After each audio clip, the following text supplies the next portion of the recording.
Good morning, everybody. It is Thursday, January 18th, 2018. It is day 18 and Weightloss 365 here on my Kale and Cupcakes channel. Today has been a bit of a rocky start. Food wise, I've been okay. Last night, I didn't actually get to go to the gym, and this morning has been a bit of a stress. Um, my husband does suffer from some mental health issues, some panic and anxiety and depression. For those who say those types of things are not real, for those people who say that, oh, they just have to get over it or just go relax and chill out, they've never actually dealt with the disease. It actually is a sickness and a disease, and it can be very difficult on some days to deal with. Sometimes it's the reason why we don't go to the gym, because we're dealing with an issue related to that instead of actually focusing on going to the gym. My food was really good yesterday. I think I did pretty well, although my weight was a little bit higher this morning. Hopefully, by weigh-in, I will be in the right place. I did start taking my metformin again because I'm noticing my blood sugar levels are getting high, like they're in the nines, and they shouldn't be. Even with the good food I'm eating, that's a lot of it is mostly low carb. I don't see why the blood sugar is getting high. So I'm going to be taking my metformin again, one pill in the morning, one pill at night, and we'll see how that goes. So that could also be, aside from me drinking a lot of extra water yesterday, could be the reason why it was up a little bit this morning. Um, I do have to say, I want to explain how I got the term kale and cupcakes. And three things. Not to quote Oprah here, but what I know for sure is, and that's Oprah's favorite thing, what I know for sure is that there are three key things that we never think about when we think about weight loss. Number one is the type of eating plan we're going to go on. And I think a lot of people jump into something because it's trendy, like the keto diet or the paleo diet was good at one point, or they go into Atkins, or they go into South Beach, or Weight Watchers, or Jenny Craig, or low carb, or high carb, or low fat, or high fat, or whatever it is. Or they sign up with a Beachbody coach, or they sign up with the latest marketing scam, right?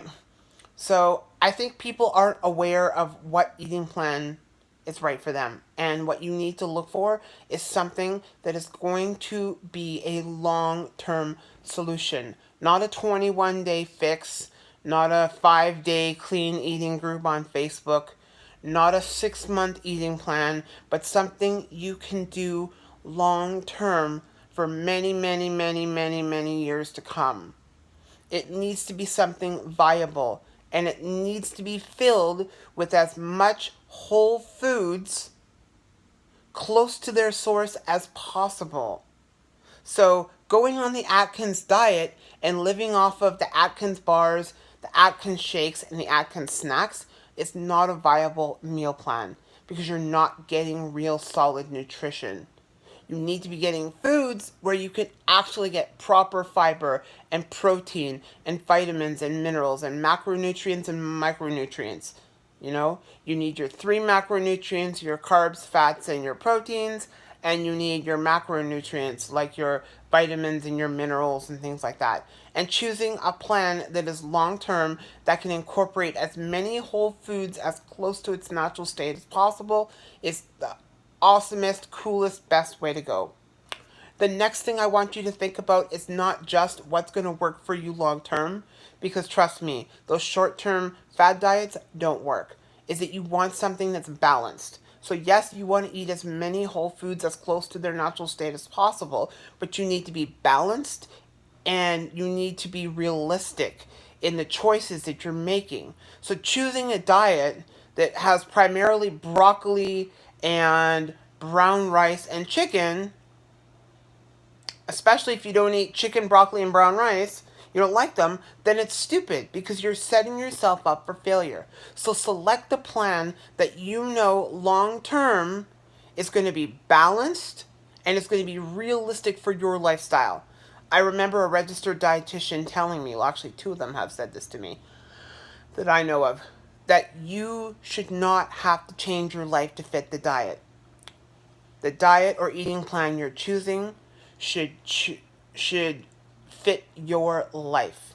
So you need to find something that's going to work within your life, that's going to be realistic to your lifestyle. Because if you don't like cooking, then you can't expect to go in and learn to love cooking overnight. You need to find something that's balanced and that's realistic. And the last thing I know for sure is that nobody's perfect. Not me, not you, not anybody. So when you're going through your meal plan and when you're creating a new lifestyle for yourself, you want to realize that nothing's going to be perfect. Nothing's going to go as planned. And if you go in preparing your mindset to be 80% on plan and another 20% a little off the hinges here or there, if you leave yourself that wiggle room to have a realistic life and say, you know what, I'm going to start, I've done really well this week. Something came up. I'm at an event and they're serving my favorite dessert and I'm going to have a piece. You should allow yourself that wiggle room in your plan so that you can have that piece of cake, that you can enjoy the life you want. Because there's nothing more difficult than doing a meal plan that is so restrictive and so constrained that you literally feel like you've given up your life and that you're soulless and you have no reason to eat again because you've just restricted yourself to the point where you've got nothing left. So allowing yourself those unrestrictions. My vegan plan, I knew from the beginning, was only going to be 21 days. And honestly, it's only going to be 21 days. Because if I had to go the rest of my life without having a slice of proper cheesecake, I know I'd go crazy. And for me, that's not realistic and it's not balanced.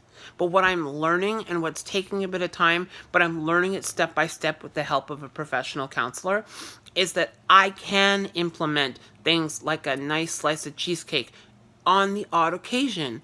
And I can learn that it's okay. And how I'm doing that is by telling myself that this is food. I don't classify things as good food or bad food anymore. What I say is some foods are more nutritious than others, and some foods are not as nutritious as others. But what they all are is food. They're fuel, because technically this has carbohydrates. And carbohydrates, even if it's sugar, goes into your bloodstream and produces energy for your body. So I'm seeing it as energy. It's maybe not the best type of energy I can have, and I'm not going to go overboard. I'm going to have one slice of cheesecake, and I'm going to enjoy it, and I'm going to take my time to savor every bite. And when I'm done the slice of cheesecake, I'm going to say, that was good, wipe my hands, and move on. And when the next meal or snack arises after the cheesecake, I'm not going to go down a bad path and think I've thrown my whole day away. I'm going to say, you know what?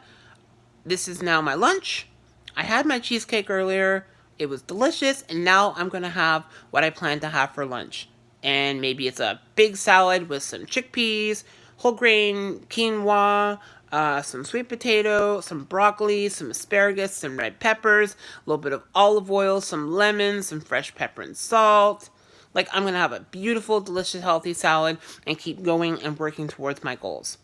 So when I start seeing things from that perspective, that I don't have to restrict myself so much and that I can enjoy things, just maybe not as often as I would have had in the past, and maybe not as big of a size as I would have had in the past, then I'm okay with that. And I know as I say that, it's still a bit of a struggle in my heart to say that. But the fact that I can actually say that, and there's a side of me that says it's okay to do that, and it's okay to feel freeing of this, that's such a great step forward for me. So I'm very proud. So I hope you learned a little bit today. Thank you guys so much for tuning in. I am looking forward to a better afternoon once I find out the results of my spouse's driving today. And I'm really, really hoping we can get to the gym tonight because I need it so bad. Have a good day, everybody, and I will talk to you soon. Bye-bye.